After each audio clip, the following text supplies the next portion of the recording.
Эзний хайр инрэл дуустдаггүй. Өршөөлт нь төгсгөлгүй. Өглөө бүр энэ нь цоо шиг. Таны итгэлт байдал юутай аваагаав. Хермоны шүүдэр өглөөний хөтөлбөр эхэлж байна.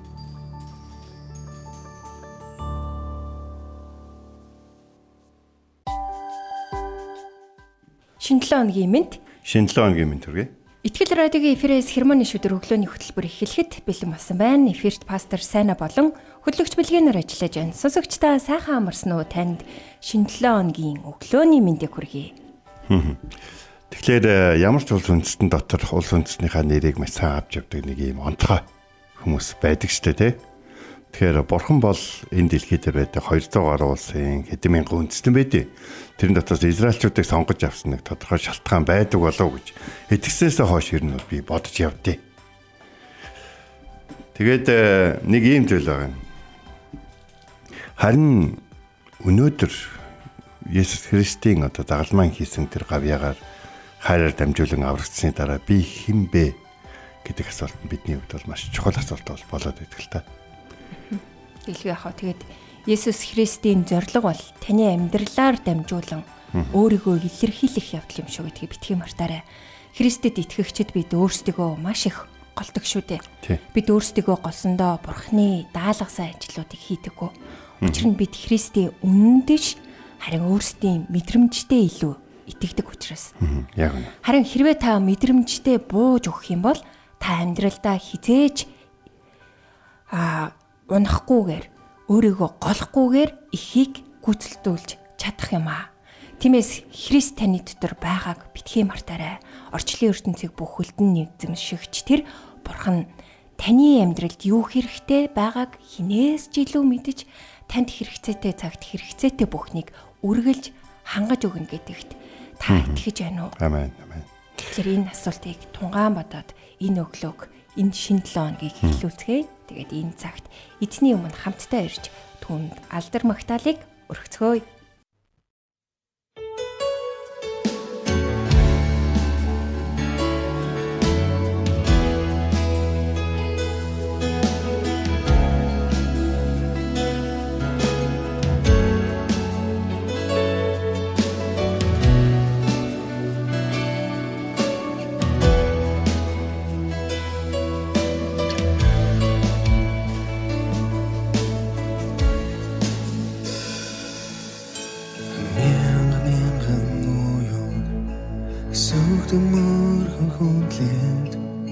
Магтан дуулан хоорох их эснийг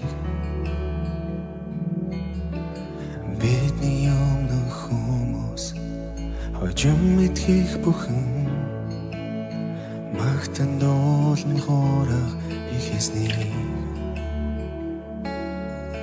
нэртэн бүхнээс өндөр нэртэн бүхнээс агуу нэртэн Бухни дээр залраа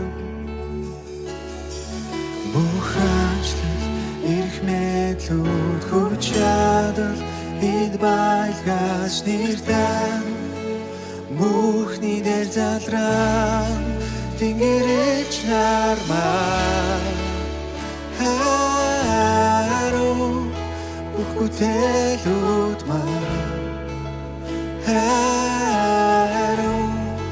Таны гүргэмжлэн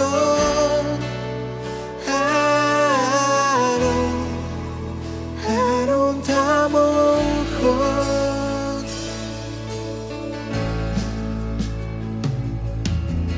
Уучлал олсон бүхэн авралсан бүх магтан дуулахор ихсний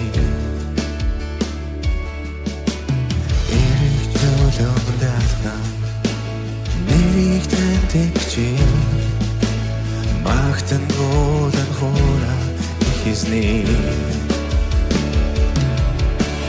магтан хүндлэлөр нүдамэн тэнгэрч нармаа ару бүгдээд удмаа ару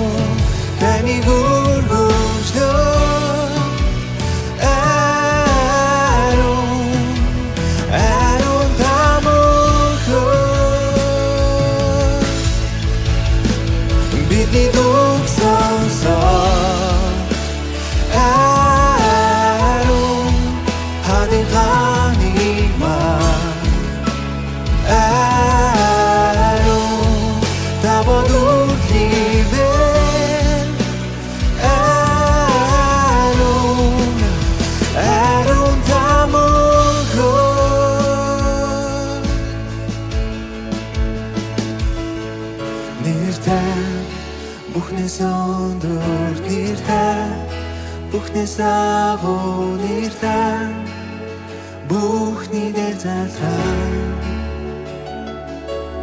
Бүх ажлал ирэх мэдлүүд хүч чадал эд байдгаас нэртэй, бүхний дээр залраа. Нэртэй бүхнээс өндөр нэртэй, бүхнээс өндөр нэртэй, бүхнээс агуу нэртэй, бүхний дээр залраа. Бүх ажлал ирэх мэдлүүд хүч чадал эд байдгаас нэртэй, бүхний дээр залраа. Тэнгэрч нармаа арун бүх бүтээлүүд маань арун таны үргэлжлэн арун арун тамхи бидний дух сонсож арун хадын хаnig маань арун табадут хивэн арун арун тамхи тэнгэрч нармаа арун бүх бүтээлүүд маань арун таны үргэлжлэн арун арун тамхи тэний дух сонсож арун хадын хаnig маань арун табадут хивэн арун тамхи табадут хивэн арун тамхи.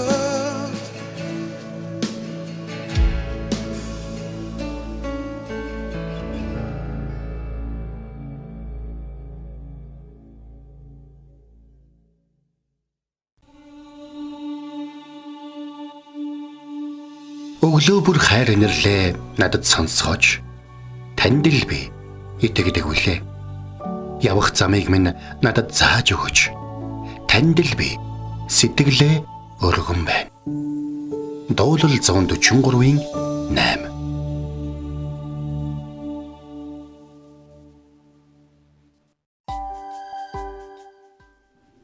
За өнөөдөр бид хамтдаа 1-р Петр намын 2-р бүлгийн 9-р зүйлийг үзнэ. Харин та нар сонгогдсон угсаа хаант дахилж ариун үндэстэн Бурхны эзэмшлийн ард түмэн юм. Ингэснээр та нар харанхуугаас та нарыг өөрийн гайхамшигт гэрэл рүү дуудсан түүний хүчрхэг үйлдэлийг та нар тунхаглах юм а гэж хэлсэн. Сургалт суралцж байх үед бол Библиэс мэдээж одоо ямар нэгэн одоо зүйлийг илүү тодруулан, томруулан одоо тайлбарлаж гаргаж ирж тэ тэр ойлголтыг одоо судалж тэгээд дараад нь түүнийгээ баталж тэгээд одоо явах хэрэгтэй болдог штэ дипломын ажил. Гэтэл миний дипломын ажил дээр нэгэн хүчрхэг ишлэл хөндлөлтөн гарч ирсэн нь энэ ишлэл байсан. Та нар бол сонгогдсон угсаа хаант дахилж ариун үндэстэн Бурхны эзэмшлийн ард түмэн юм.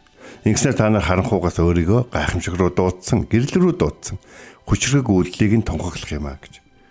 Тэгээд би тэрхүү дипломын ажлыг энэхүү ишлэлийг бариад надад Библийн бас нэг гүн гүнзгий зүйлийг тайлбарлаж өгж байгаа шүүмжлэгч одоо багш нарынхаа үгэнд ороод тэрхүү дипломын ажлыг орхисон байдаг.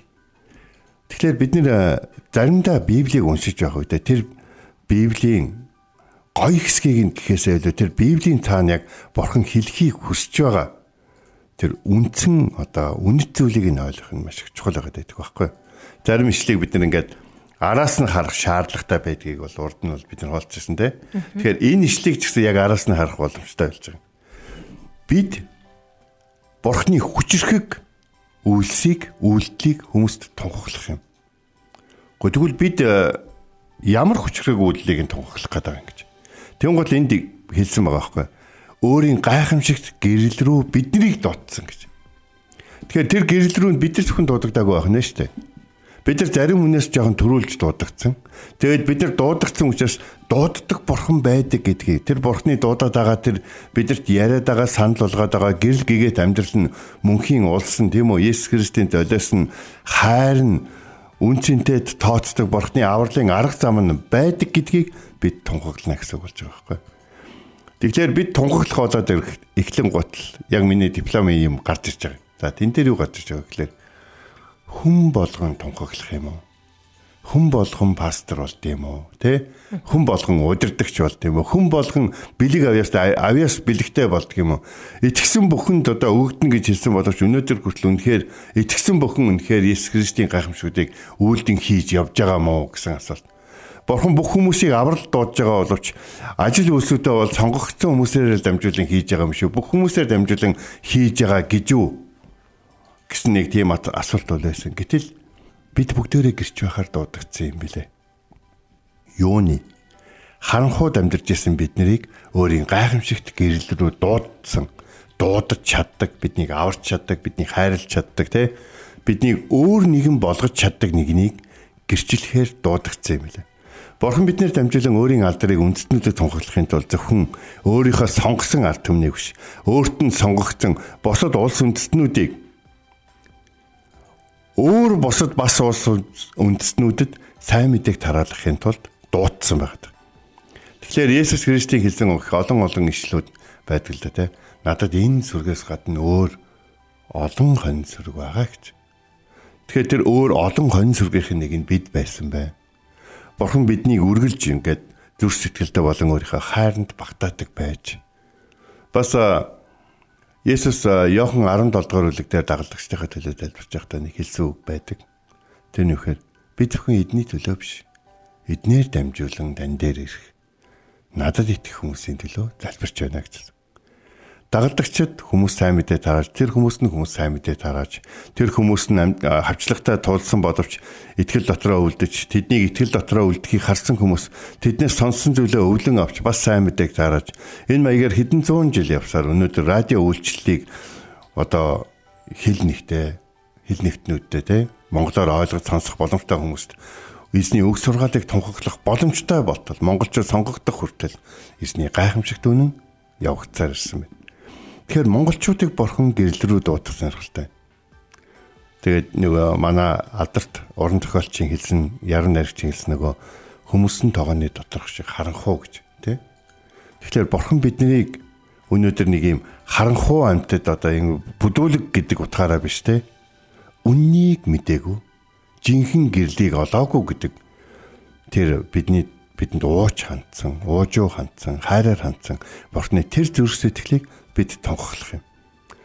Бид яагаад бурхныг мэдгч хүмүүст өөрийгөө бурхных гэж бодохгүй байгаа хүмүүст үүнийг тунхаглах хэрэгтэй юм бэ гэж.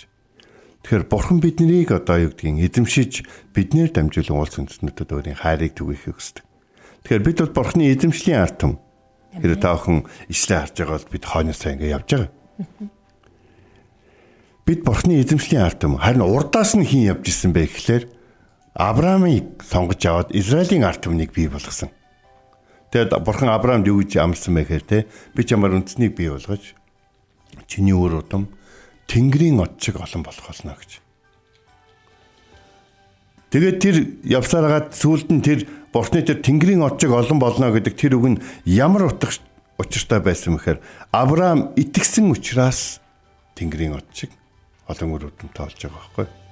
Хэдийгээр бид өнөөдөр түүний эзэмшлийн ард түмэн болохоор тэр Израилийн ард түмнээр дамжуулан Израильд одоо илгээсэн тэр Есүс Христийн тэр сайн мэдээнд итгэсэн хүмүүс одоо анхны элчнэр болоод тэгээд анхны ахлагчид, анхны тэр ариун хүмүүс, анхны сайн мэдээ түгээгчид болоод анхны тэр хайраар үйлчлэгчдийн тэр үр жимс болон өнөөдөр эзний хүчрхэг үйлсийг тунхаглаж байгаа нь эзэн эхнээсээ бидний өөрийн эзэмшлийн ард түмэн болохоор гэрэл рүү дуутахаар шийдсэн гэдгийг баталгааж. Тиймээс бурхан Израильчуудаа Авраамаас эхлээд ярьсан бүх яриагаа ерөөсөө туслаагүй. Бурхан Израильчуудад хандсан тэр төлөвлөгөөнд тэр чигээрээ байгаа. Харин тэр төлөвлөгөөн дээр давхар бас нэг зүйл явж ирсэн нөхөр. Бурхан бас монголчуудад хандсан, монголчуудыг аврахыг хүссэн. Монгол хэлтнүүдийг аврахыг хүссэн түүний хүсэл төлөвлөгөө байсан гэдгийг бид түүхийн ямар ч цаг үеэс харах боломжтой байгаад. Тэгэхээр үүнийг бүрэн төгс болгохын тулд Иесус Христийг бол бурхан бол илгээсэн. Тиймээс өнөөдөр Израиль болон Монгол үндэстний хооронд Иесус Христийн авралын хувьд бол ялгаа байхгүй. Харин Иесус Христийг ирэх хүртэл хүн төрлөختөнд авралын төлөвлөгөөний талаар ойлгуулахын тулд бурхан Израильчүүдийг сонгогдсон угсаа болгосон нь бол тэгэхээр гайхалтай ивэл. Тэгэхээр тухайн ард түмэн тэрхүү гайхалтай ивэлийг биднэрт бол өстой алдаа оноотойгоо бол гэрчилсэн ба. Бурханыг дагахаар яаж ивэгдгийг, дагахгүй бол юу болдгийг, тийм үү? Тэгэхээр бурхан сонгогдно гэдэг ямар гайхалтай байдгийг, тэр сонголтыг ойлгохгүй байна гэдэг нь ямар эмгэнэлтэй байдгийг бэ гэх мэт. Маш их олон зүйлүүдийг бол бид бол мэдж авч. Тэгээд Иесус Христийг хүртэл хүн төрлөختөнд авралын төлөвлөгөөний талаар ойлгуулахын тулд Израильчүүдийг ашигласан бол өнөөдөр бид энэ Библийн түүхүүдийг уншиж явахдаа нэг зүйлийг тодорхой ойлгодог. Бид Бурхны зүрх сэтгэл өргөлж байсан байна. Амен. Тийм учраас Бурхан бидэнд өнөөдөр бидний амьдралд бидний үндэстэнд биднийг улсаа авч явхад биднийг яг өөрсдийн гэсэн онцлогтойгоо хилтэйгээ соёлтойгоо Бурхныг магтах энэ гайхалтай газар нутагтайгаа энэ ард түмэнтэйгээ ах дүүстэйгээ зогсохын тулд биднэрт ямар сургамжууд, ямар түүхүүд, ямар гэрчлэлүүд хэрэгтэйг ойлгуулахын тулд анхлан сонгогдсон Израильчуудаар дамжуулан тэдний алдаа оноогоор биднэрт зааварчлан зөвлөж байгаа гэж.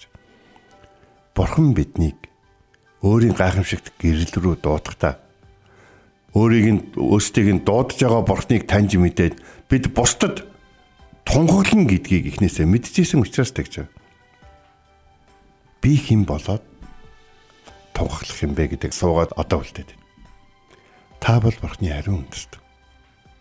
Бурхны өмнө гимшиж ирээд түүний ариун гэж тооцсон хүнийг хэн бузар гэх юм бэ?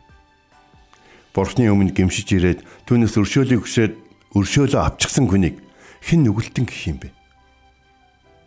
Буруу зүйл хийснээ ойлгоод орчлон ертөнцийг бүтээсэн эзний өмнө гимшидээ түүнд зориулж байгаа түүний хайрыг гэрчлэх гэрчнэрийг өнөөдөр хэн ариун бус үндэстэн хэн дахилчид биш гэх юм бэ?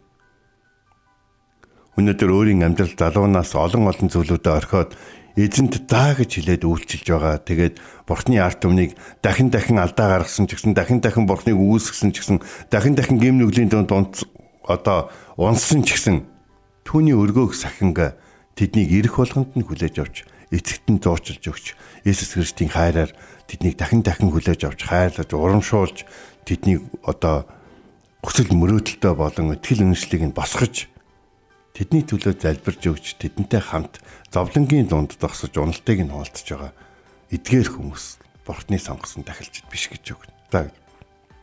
Тэгэхээр Бурхан биднийг хэн нэгнээс төрүүл сонгож авсан нь чухал биш.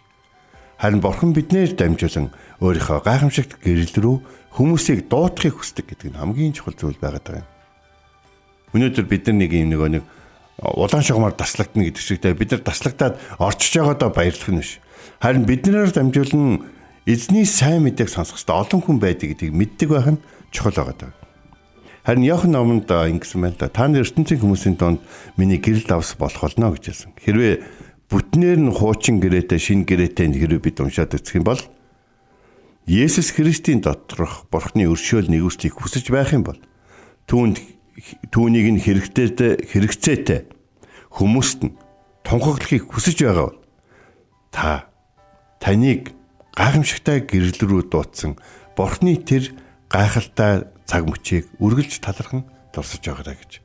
Таны хэн байх чинь хэн болгон дууцсныг саана гэж. Сайн мэдээ өөрөө бол хүч. Та бол таны өөрчлөгдсөн амьдрал мэдээж хүчтэй гэрчлээ. Гэхдээ сайн мэдээ өөрөө бол хүч. Тэгм учраас бид ингэж ярихаар хүн итгэх болов гэж битгий бод. Та өөрөө итгэж өрөөгцөг гэдгийг санаж байгаа шүү дээ. Тиймээс сайн мэдээ тараацгаая. Бид бол сонгогдсон угсаа хаан тахилж ариун үндэстэн. Бид Бурхны эзэмшиж байгаа ард түмэн. Бурхан биднийг эзэмшиж биднийг зоригтой биднийг ажилтай байлгаж байгаа. Бурхны хийгсэн зүйлийг хийгээд явах юм бол Бурхан манай үндэстэн дээрсэн, манай улсад дээрсэн, таны гэр бүл дээрсэн, танд дээрсэн гайхалтай гэрлийн замтай, гайхалтай хүчрхэг төлөвлөгөө байгаа гэдгийг энэ цаг учраас сануулахыг хүсэж байна. Бид бүгдээрээ гэрч байхаар дуудагдсан.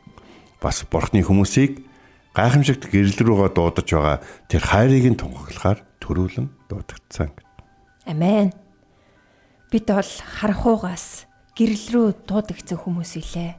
Тэгээд эзэнт талархъя. Тэгээд энэ гэрлийг тунхаглах үүрэг бидэнд бас байгаа. Бид бол их эзний амьлалтын үнэн гэрчүүд илээ.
Амен. Өнөөдөр бид нэр үгийн цагаараа 1-р Петр номын 2-р бүлгийн 9-р ишлэлээс суралцлаа. Харин та нар сонгогдсон угсаа хаан тахилч ариун үндэстэн Бурхны эзэмшлийн ард түмэн юм. Ингэснээр харанхуйгаас та нарыг өөрийн гайхамшигт гэрэл рүү дуудсан түүний хүчрхэг үйлдэлийг та нар тунхаглах юм хэмээх ишлэлээс өнөөдөр бид нэр суралцлаа. Үнэхээр Бурхан өөрийнхөө хүмүүсийг дууддаг юм аа. Өнөөдөр таних ч бас дуудаж байна. Та хэн байх чинь, ямар үндэстэй ястан байх чинь огт хамаагүй. Есүс Христ таныг тохоор урьж байна. Тэр таныг сонгогдсон угсаа хаант тахилж болохоор урин дуудаж байна. Зан үйл үйлдүүлэхээр таныг дуудаж байгаа юм шээ. Харин бэж өгөхөөр дуудаж байгаа юм. Тэр таныг бусад итгэгчтэй хамт ариун үндэстэн болон нэгтгэхийг урьж байна. Энэ ариун үндэстэн бол энэ дэлхийн бүх үндэстнээс бүрдсэн Бурхны гайхамшигтай ард түмэн юм. Үнэхээр Есүс Христ та биднийг өс цохигдож бидний өмнөөс зовлон идэлсэн юм а. Түүний энэ гавьяагаар бид Бурхны сонгогдсон угсаа хаант тахилж ариун үндэстэн Бурхны эзэмшлийн ард түмэн болсон юм шүү. Үнийг битгий мартаарай. Тэгээд энэ цагт хамтдаа эзний өмнө ирж залбирах цагийг гаргацгаая. Орчин ертөнцийг бүтээсэн эзэн таны хайр инэрлэгөө энэ цаг мөчтөө өнөөдөр таны өмнө залбирэн гуйж байна. Бид амьдралдаа алдаж онж, бас төхөрч ганцаардаж, бид мухарт хашигдаж, хүнд хэцүү байдалд орж, тэр хүнд хэцүү байдалд орсон бидний гэм нүглийг хүн болгон мэддэг болж бидийг жичилж байх тэр үед биднийг хайрлаж, биднийг өөрийн гайхамшигтай гэрэл рүү дуудсан танд баярлалаа. Бид ч гэсэн одоо таны энэ хайрыг бусдад амжуулахыг хүсэж байна. Бид ч гэсэн биднийг ч гэсэн хүртэл хайрлсан юм чинь бусдыг хайрлаж чадна гэсэн тэр урамд барьгаар таны хайрыг, таны хүчрхэг үйлдэлийг бусдад тунхаглахыг хүсэж байна.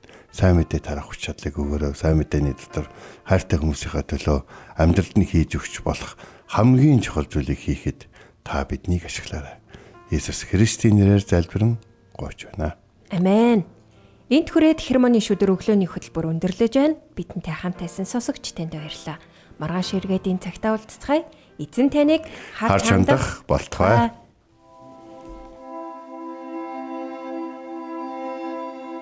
Эзэн зүрхийг чинь Бурхны хайр ба Христийн төвчөрт чиглүүлэх болтугай. Хермоны шүдэр өглөөний хөтөлбөр танд хүрлээ.